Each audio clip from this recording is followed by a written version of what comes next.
Hello and welcome to Dialogue.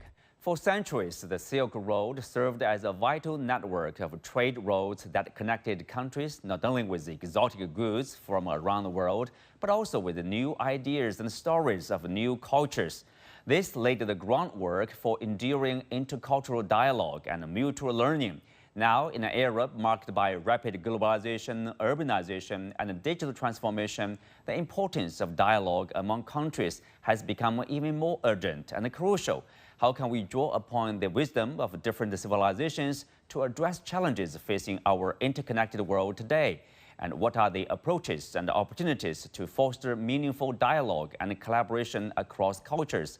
Join our in-depth discussion today from Beijing. I'm Xu Qinduo.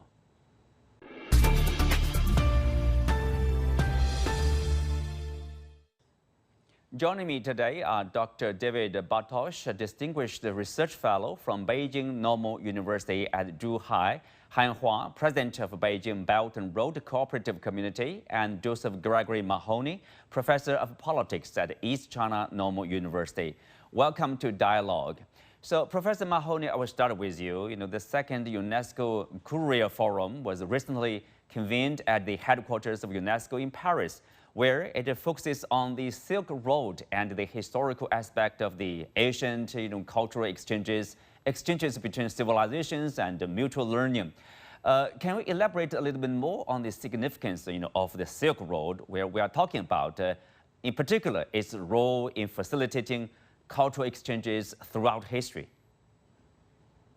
Well, one of the really interesting things about the Silk Road and how it moves from Asia to the West, from the East to the West, is that what we really see over this massive landmass from, including South Asia, Southeast Asia, East Asia, the Middle East, Central Asia, Europe, all of these areas, even if some people, depending on how you list Russia, what we see here are multiple different civilizations, a lot of different civilizational values, societies, languages, cultures. And what we see with the Silk Road is how these different civilizations were connected with each other through time, how they learned about each other, how they fostered trade and mutual understanding. And we know that this has been very important to not only improving relations and being a key guide for us today. For example, if we look at the Dunhuang Caves out in the Chinese western part of the country, where we can see these paintings, these famous paintings depicting a certain type of multiculturalism that we are studying today in China to call upon these older Chinese experiences of recognizing and respecting different civilizations. We understand this, of course, but we also understand that people like Marco Polo traveled across the Silk Road and brought knowledge about China back to Europe, certainly helped start bringing European knowledge to China. And then later, many other pilgrimages back and forth, exchanging information, people-to-people exchanges, what is the term we would use today, promoting this sort of understanding that would allow us to live together. Mm-hmm. Well, David, if you look at the Silk Road, of course, I think, in one way it's focused on this trade, between different regions, countries, and cultures. And nowadays, of course, in the time of globalization, and China as the largest trading nation of goods, probably, people are saying again, we are getting connected with each other. So, in a sense, what would you say about the lasting legacies of the Silk Road? Yeah, I think the Silk Road, to my understanding, is kind of a backbone, so to speak, of humanity. It connects Eurasia, but also has to be understood as an extended connecting factor of what might be called Afro-Eurasia. And then, of course, in the larger framework of the Maritime Silk Road, also the Americas into that global picture or even planetary picture. And I think the most important thing that humanity has to achieve at this point is a reintegration with itself within this world system, social system of many different civilizations, but also a reintegration of our species into the overall context of our planet, into the planetary function systems. We're talking a lot about climate change, about the atmosphere, but there are surely a lot more problems that we can only solve together. If we take a step back and look at humanity from a planetary perspective, for example, take language. There are so many words that we share. For example, the English word tea is derived from Fujian, from a dialect in China's Fujian province. The word "de" was transformed into tea or te in German. In Turkish, it's chai. It's derived from the word, the northern Mandarin dialect for word for tea in Chinese. Or if we talk about chaokali in Chinese, this is a word that's derived from the Nahuatl language of the Aztec people in Mexico. So we are already using a lot of words. A jacket is al-jakt. Yeah? It's an ancient Arabic word, has an ancient Arabic etymological root. And in this sense, also a lot of all kinds of other cultural products, artifacts, everyday objects that we use, they can be traced to various sources. So we are already, in fact, interconnected. We are not separate because there is an osmosis between the civilizations, and we have to become aware of this. I think culture is much underrated. Cultural practices are the road to peace and the road to balance. As already ancient in China, Confucius already realized, but we have to learn to see this importance of culture from a global, shared, future-directed perspective today. Road to peace. Well, Han Hua, about 10 years ago, Chinese President Xi Jinping visited UNESCO headquarters in Paris, for the first time and delivered a speech there where he laid out his vision of civilization that features diversity, equality, and inclusiveness. And last year, he introduced the Global Civilization Initiative. How do you assess, China's role, China's understanding and initiatives in promoting cultural dialogue and development of civilizations? Well, thanks for having me. China's role in promoting the culture dialogues and interactions, as well as the Global Civilization Initiative, to my understanding, is very significant.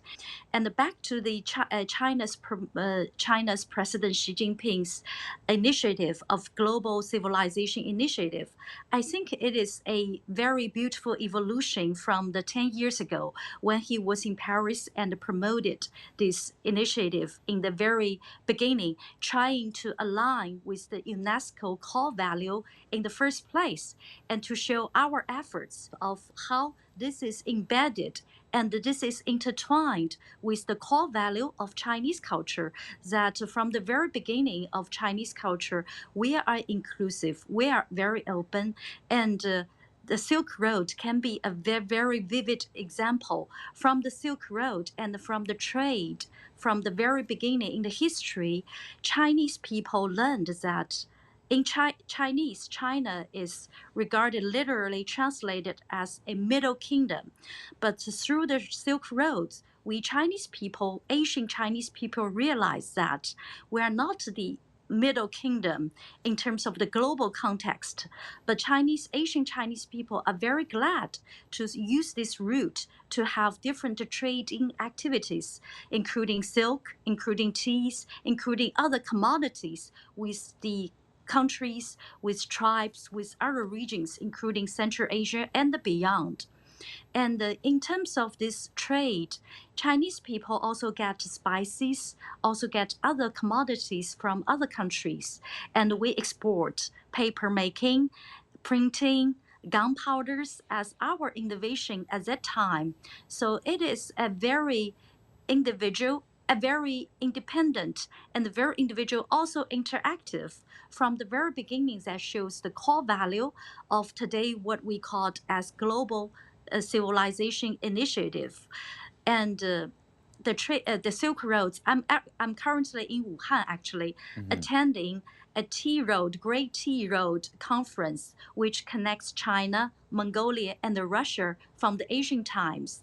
And since China is becoming the largest trading partner with over 140 countries, we are still upholding the core value, which is inclusiveness from the very beginning, from the history, which is diversity, which enriches and empowers Chinese people and Chinese people's living standard and the livelihood in a very diverse ways.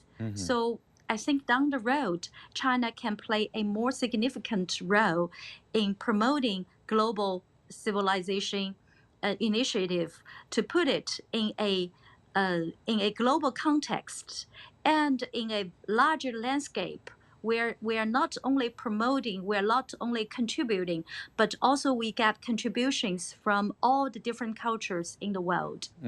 I would also like to have your opinion, Hanhua, on the recent event, which is actually an exhibition jointly held by the Palace Museum of China and the Palace of Versailles of France. The exhibition focused on the exchanges between the two countries, since in the 17th and 18th century. And of course, it's also a part of the effort to mark this 60th anniversary for relationship between China and France. How does a cooperation project like this, represent probably the goal of promoting international relations and also cultural exchanges, between China and other countries or between different countries? Yeah, I think this is also a very good example of how China is embracing the world cultures, not only from the history, but from the current days.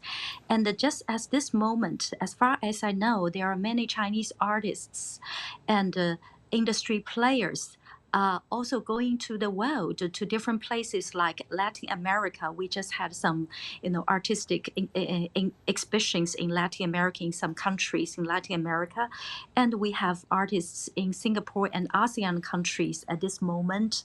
And we are also discussing about cultural collaborations with Middle East countries, despite the Middle East new crisis. So I think countries, just as David pointed out just now, culture or culture exchange can play a backbone of the diplomacy, of the bilateral or even multilateral relations in this ever turbulent world today. And we have to, and we need to promote more this kind of cultural activities and exchanges to let the people know how beautiful it is from the other cultures, from the other languages, from the other peoples, so that we will uphold this idea and the value that we need to have culture exchange for peace, not for war, not for conflicts. Yes, different cultures interacting with each other. Professor Mahoney, of course, we live in a time of globalization, that we said earlier, but of course right now you can say there's a bit of retreat of globalization. People have different understanding which word to use to describe the current situation. I wonder, what's the effect of globalization, if there is one? I don't know whether it's positive. Largely people would say, it brings people together, globalization. What about the retreat of globalization? What kind of impact that will have on, say, intercultural dialogue or communication here? Well, I think there are a number of observations to make. The first is, certainly it's increased the amount of information that we have about each other, and it's certainly, as the other guest had noted, left us in a position where we're sharing a lot of the same ideas, sharing a lot of the same words, sharing a lot of the same values. Although, of course, there's a lot of important differences and competitions that remain. Now, globalization, I think, is generally observed to be an irreversible trend. And we know that, as I've noted, that a lot of these things have been positive developments for humanity. But we also know that it has brought the world to the brink of destruction many times.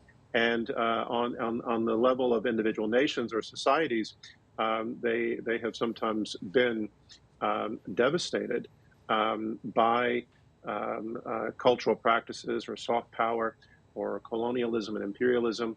I was lecturing on this very concept today. In the case of Japan, in the late 1800s closed itself off and radically transformed itself in ways in which it remains superficially a Japanese culture, but becomes effectively an emulator of the Western nation state model and Western imperial form. And of course, we all know the history of that. That was visited throughout East Asia and Southeast Asia and China and Korea in particular. That's one set of stories. There's another, which is, we do know that within despite all the positive cultural production and sharing, there's also an unhealthy culture of production and consumption in globalization, and certainly the products associated with globalization, including social media, games, film, so forth and so on. That's not only contributing to issues like climate change and environmental degradation, it's also reifying how people think, degrading traditional, in some cases, much healthier cultural values, and replacing them with mechanisms that can subjugate them and exploit them socially, politically, economically, instead of liberating. Now, I think that China has always been in the vanguard of trying to protect against these kinds of problems. And I think that China today is certainly trying to reach back into tradition. We have concepts like the two combinations, where we're trying to combine ancient wisdom with contemporary wisdom to help us find solutions to modern problems, and then also to share those problems with other nations who are facing similar challenges, and certainly needing positive rubrics for cooperating and working together. So I think it's in this context that we can see the two sides of globalization, and certainly China's support for globalization, but above all, a healthy form of globalization where we can live and work together. Well, that's speak of the Chinese idea, tradition, culture. David, of course, the Chinese Global Civilization Initiative, stresses very much about dialogue, inclusiveness, basically working together. It's a bit different, it reminds me of this idea of, or the theory of, clash of civilization. Because of the differences, somehow, we are destined to run into each other, clashes there will be. How do you characterize the Chinese ideas? How is it how well can we understand it? Given this the global context here, the clash of civilization, for example. I think Chinese civilization, especially ancient civilization, has a unique feature to provide, to learn from, which is related to the aspect of long-term sustainability, long-term sustainable economy, which is also related to ancient Chinese thought, in the sense that the ancient Chinese understood the universe as a whole, as they saw it, as a living process. So in the Chinese ancient worldview, there are no dead things, dead elements. So everything is intertwined as one living process of transformation. And I think this foundation, this basis that has been transformed into a modern worldview provides a unique chance for humanity to find a certain new common denominator, also in the sense of new scientific understandings and developments, which can lead to a long-term sustainable pluralistic planetary civilization. And China has a very, very important part to play in this because of these ancient traditions. Well, let's have Hanhua. Hanhua, of course, if you look at the Chinese way of dealing with other countries, for example, we tend to stress very much about learning from other cultures. We learn from Germany, we learn from the French, we learn from the Americans. In terms of developing the nation, developing the economy, the market, for example. Now we have done so well to the point of in some areas like industrial production, we are even more competitive or even stronger than say Germany, than the US, for example, in EVs, for example, in producing this renewable energy technologies there. So What is the, if you look forward, now China is not like in the, let's say 100 years ago, China was very weak. Now in a more, let's say, equal position with other countries here in terms of civilization, in terms of culture. In what way, looking forward, like, we can deal with each other on an equal basis and also learn from each other and be open-minded. But at the time, remember, we have a sense of, for example, Washington is closing its market, building barriers, building a wall against the Chinese products. So what's the Chinese way, forward in terms of a relationship with other cultures and countries here, in particular, Western countries here, probably? Well, in my opinion, while the U.S. is building its small yard and high fence or high wall, I think China needs to break out into the broad world outside the yard, outside the wall. This is what China is doing in terms of bilateral relations, in terms of major power competition. We do not use this word, but it's kind of a fact. It is what China is doing in terms of its further economic development and the deepening its reforms and opening up. So yes, of course, you mentioned the key word, learning. China in the history is such a good student in learning, not to mention that China learned from European countries in its philosophy, in its constitution. China also learned from Japan about the constitutional reform in the most recent history before 1949. So Chinese people are diligent in learning. This is deep down in or rooted in our culture. So I think we will, and it's just we can't help but upholding this kind of core value in our culture by continue learning from other countries, other cultures, but in a different status, in a different position. We are now the second largest economy. We are diligent not only in learning but in creating, and also we upholding the flag of education for peace. So that's why we do not invade. We do not have other. We want to avoid any further conflicts with our neighboring countries, with countries like big powers.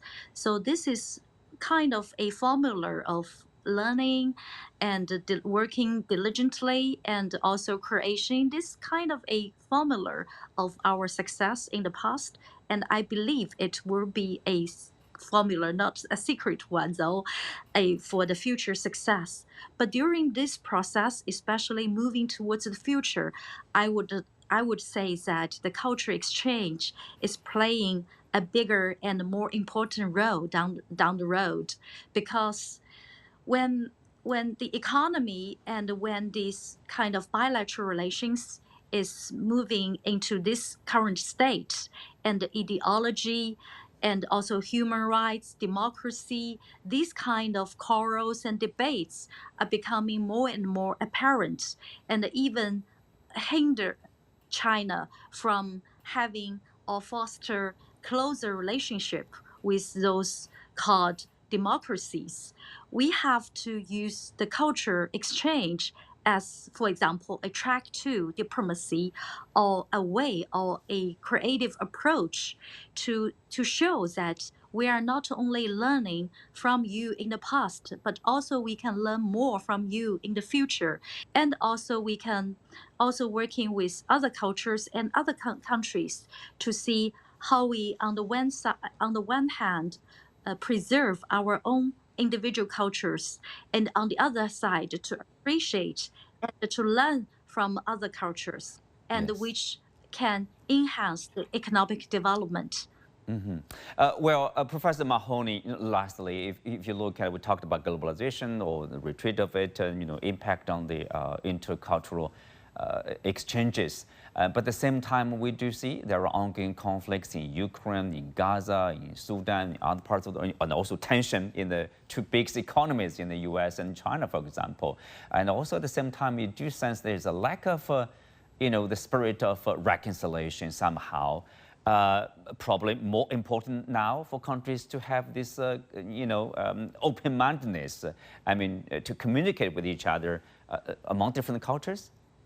One of the interesting things in the West is that one of the most influential definitions of culture comes from an American anthropologist, Clifford Geertz, who, for better or worse, and I think generally for worse, defined culture as an ideological system. And so I think, unfortunately, in the age of great power competition that's been foisted on the world by the United States in recent years, and we at the same time we've had this return to the clash of civilizations, which had predated Fukuyama's end of history thesis, and now that we have the end of history, it's convenient for the West to go back to this clash of civilizations idea, and to even target cultural differences as ideological differences. All of that's very much a disappointment, because there is actually some strange contradictions at work.